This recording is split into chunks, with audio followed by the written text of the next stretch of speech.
पता है, 1956 में अर्ल नाइटिंगेल ने एक ऐसी रिकॉर्डिंग बनाई जिसने सचमुच लाखों लोगों की जिंदगी बदल दी। और जानते हैं क्यों? क्योंकि उसमें एक ऐसे सवाल का जवाब था जो उन्हें बचपन से परेशान कर रहा था कि भाई कुछ लोग इतने सफल कैसे हो जाते हैं जबकि बाकी ज्यादातर लोग बस संघर्ष ही करते रह जाते हैं। तो चलिए आज इसी सर्वाफिरुश आश्चर्यजनक रहस्य की तह तक चलते हैं। तो चलिए इस सवाल से ही शुरू करते हैं। 1 मिनट के लिए सोचकर देखिए, 100 लोग हैं, सबके सब 25 साल के, एकदम जोश और उम्मीद से भरे हुए। सबने अपना करियर शुरू किया है और हर एक को पक्का यकीन है कि वो कामयाब होकर दिखाएगा। लेकिन जब यही लोग 65 साल के होते हैं तो असली तस्वीर क्या होती है? क्या लगता है? और जो आंकड़े सामने आते हैं वो सच में चौंका देते हैं। 100 में से सोचिए सिर्फ एक इंसान अमीर बनता है और 4 लोग ऐसे होते हैं जो आर्थिक रूप से आजाद हो पाते हैं। मतलब कुल मिलाकर सिर्फ 5% लोग ही अपने लक्ष्य तक पहुंचते हैं। तो फिर बाकी 95 लोगों का क्या? वो या तो अभी भी काम कर रहे होते हैं या फिर उनकी हालत बहुत खराब होती है। सवाल ये है कि इतना बड़ा फर्क आता कहाँ से है? इसी सवाल का जवाब अर्ल नाइटिंगेल ने लगभग 20 साल तक खोजा।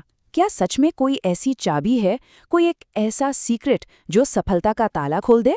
एक ऐसा नियम जो हर बार हर किसी के लिए काम करे? और जानते हैं, जवाब मिला हाँ, एक ऐसा रहस्य है और आज हम उसी रहस्य को जानने वाले हैं।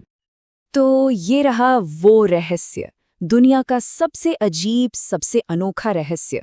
और मजे की बात यह है कि ये इतना सिंपल है, इतना सीधा है कि हम अक्सर इसे देखकर भी अनदेखा कर देते हैं। रहस्य सिर्फ इतना है, हम जैसा सोचते हैं हम वैसा ही बन जाते हैं। और ये कोई मोटिवेशनल कोट नहीं है, ये ग्रेविटी की तरह एक पक्का अटल नियम है। अच्छा, तो ये नियम काम कैसे करता है? मतलब जैसा सोचोगे वैसा बनोगे का असल में मतलब क्या है? इसे समझाने के लिए नाइटिंगेल ने एक बहुत ही जबरदस्त उदाहरण दिया। उन्होंने हमारे दिमाग की तुलना एक खेत की उपजाऊ जमीन से की।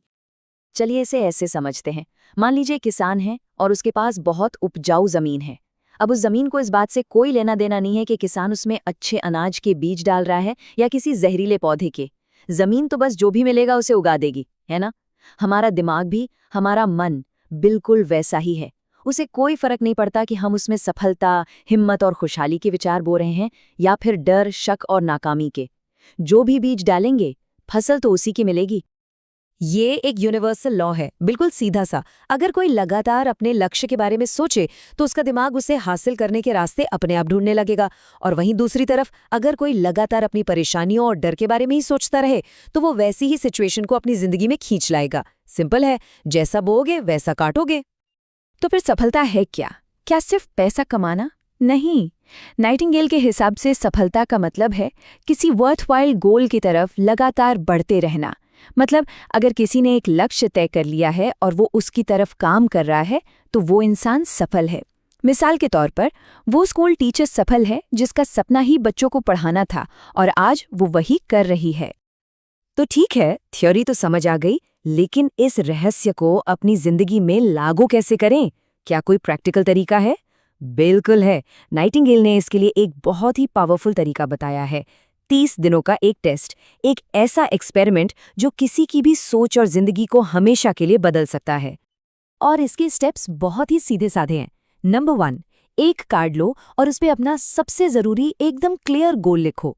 नंबर 2, जैसे ही कोई नेगेटिव या डर वाला ख्याल दिमाग में आए उसे फौरन अपने लक्ष्य वाले पॉजिटिव ख्याल से बदल दो।